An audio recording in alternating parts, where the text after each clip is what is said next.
প্রত্যেকটি রাজনীতিবিদদেরই একটা আশা থাকে, লক্ষ্য থাকে যে একটা পার্লামেন্ট মেম্বার হওয়া। তো আল্লাহ পাক আমাকে সেই সুযোগটা করে দিয়েছেন। আর আমাদের মাননীয় প্রধানমন্ত্রী তারেক রহমান যে ভিআইপি আসনটি তার অত্যন্ত মর্যাদার আসন, সেটি আমাকে ছেড়ে দিয়েছেন।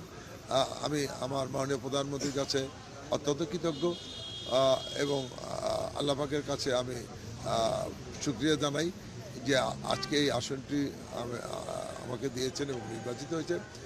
আমি মাননীয় প্রধানমন্ত্রীর প্রতিনিধি হিসাবে, যেহেতু আমি এমপি হলো, আসল এমপি কিন্তু মাননীয় প্রধানমন্ত্রী আসলে, আমি তার পক্ষ থেকে পার্লামেন্টে এটাই বলতে চাই যে মাননীয় স্পিকার, আমরা 20 বছর বগুড়াবাসী বঞ্চিত ছিলাম, অবহেলিত ছিলাম। আমরা বগুড়া কিছু পাইনি, আমরা উন্নয়ন পাইনি, আমাদের ছেলেরা চাকরি পায়নি, আমাদের ছেলেরা প্রমোশন পায়নি।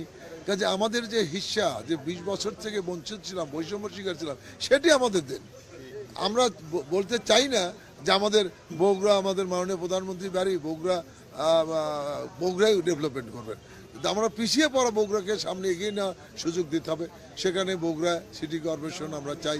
বগুড়া আপনারা জানেন উত্তরাঞ্চল গেটওয়ে, এ রাজনৈতিক, অর্থনৈতিক, ভৌগোলিক দিক থেকে অত্যন্ত গুরুত্বপূর্ণ জেলা। এখানে একটি বিমানবন্দর প্রয়োজন, আমরা বিমানবন্দর চাই। বগুড়ায় একটা রেল লাইন আমরা চেয়েছি, যে বগুড়া সিরাজগঞ্জ হয়ে রেল লাইন। বগুড়ায় একটা শিক্ষা নগরী, বগুড়ায় কিন্তু কোনো বিশ্ববিদ্যালয় নেই, আমরা একটা পূর্ণাঙ্গ বিশ্ববিদ্যালয় চাই। এইরকম আমাদের অনেকগুলো দাবি রয়েছে। বগুড়া একটা আন্তর্জাতিক মানে ক্রিকেট স্টেডিয়াম ছিল, আপনারা জানেন, যেখানে আন্তর্জাতিক মানে খেলা হতো। ফ্যাসিস্ট সরকার সেটিকে বন্ধ করে দিয়েছে। আমরা এই আন্তর্জাতিক ক্রিকেট স্টেডিয়াম পাশাপাশি আমরা একটা ফুটবল স্টেডিয়াম চাই। আমাদের বগুড়ায় কোনো ফুটবল স্টেডিয়াম নাই। মাননীয় প্রধান